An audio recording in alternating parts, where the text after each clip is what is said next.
In the previous video, we were able to write to our database. Now you notice I've done something a little bit different here. So I went ahead and restructured our code. So now I created a static method called write to database, and I made sure that it throws a SQL exception. That way we don't have to constantly put the try and catch, right? And of course, I just copied and pasted the statements, everything in here. So now we call it inside of our main, and we will be able to add a new user. Let's go ahead and add a new user now. Run. So I'm going to say here, Ricardo, John, username, Rico, East Beach, let's say 81. Okay, I'm going to save this because we are calling inside of our main method here. We should be able to hopefully see Ricardo added in a second here. Okay, I'm going to run this real quick, and we're going to go ahead and refresh. There is Ricardo.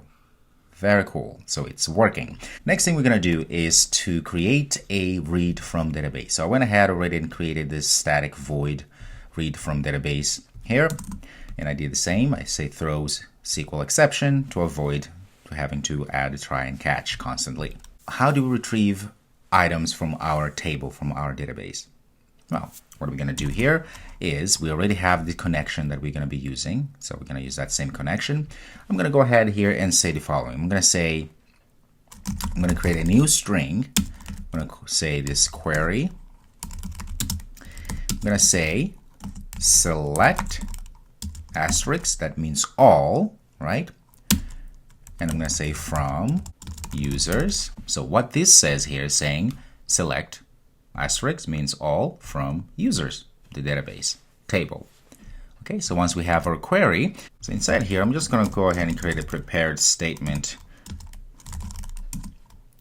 So we can use here, I'm going to say is equal to connection dot prepared statement, and I'm going to pass our query as such. Okay, so I'm creating this.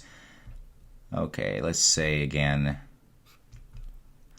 we're going to go ahead and make sure that we cast it to prepared statement. That's what our IDE wants, and we should give what our IDE wants. All right, so the next thing we are going to do here, now that we have our prepared statement, we are going to use another class called result set. This result set here can hold all of our information, all of our data that we are getting from our table. So we're going to call this result set, and then we're going to say is equal to, well, prepared statement. It has all of the items in a raw form from our database. I'm going to say dot execute query. So it's going to go ahead and execute the query to get everything from our database. Okay, so now result set here has those objects. Which objects I'm talking about? Each of these objects that we have in our database.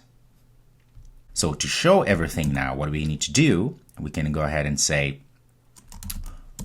while, right? Notice what's going to happen here. Our result set has a method called next. We can now say while result set dot next. This means it has something, we have something to show, right? We are going to go ahead and see out. I'm going to say names. Say plus. I'm going to say result set again. Again, this object has everything that we need. I say dot get string, and what I'm going to do, I'm going to use the get string where we can pass the column name. In this case, it's going to be the first name. Remember, it has to be exactly as we set up here in our column. So it's first name, lowercase, no space. That's very, very important. Okay, there we go. So now if we copy this method, let's go ahead and comment that one out. Let's call that one our new method here. If we save this, we should get some results, hopefully. And voila, we went through and got all the names we have. So we have Paulo, James, Ricardo. I think we have duplicate. That's okay. Let's refresh this. Right, we got duplicates. Very nice. So we were able to actually retrieve data from our database. The other thing we can do here is we can go ahead and, for instance, say plus, right? I can say last name. can say result set again. Got plus here, result set that get string, and I'm going to say pass last name. If we save this, now it's going to be concatenated with last name. Let's give it a little space. In fact, let's not put last name because then it will just be buggy. Let's just leave like that. So save, let's run. Oh, last name, do we have last name? Last name. Here's the problem. This is very, so the problem here is that, as you can see, we added a little space here, which is a big no-no.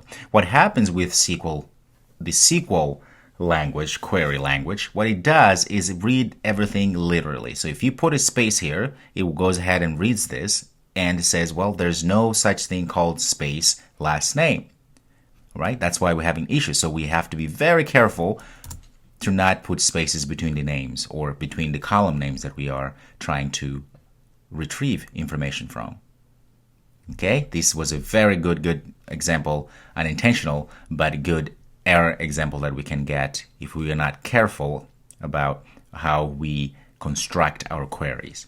That's very important. Okay, let's run once again. We should be able to see Paulo Dishon. Let's give it a little space here. Let's do that again. There we go. Paulo Dishon, James Bond, Ricardo John, right? And we can keep constructing here if we wish to do so. I can go ahead and say plus result set again dot get string. Okay, let's say I want to get the age.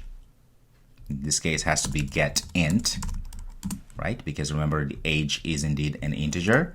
Let's put a plus here. All right, so if you save this and give it a run, we should see all the ages as well. All right? We can keep going. Since we are on a roll here, I'm going to keep going and say plus result set dot get address. Oops, get string again. Got ahead of myself there. I'm going to say address. Let's make sure it's exactly how I spelled. Yes, address as such. Put concatenation plus there. Save and give it a run. And look at that. We have all the addresses as well.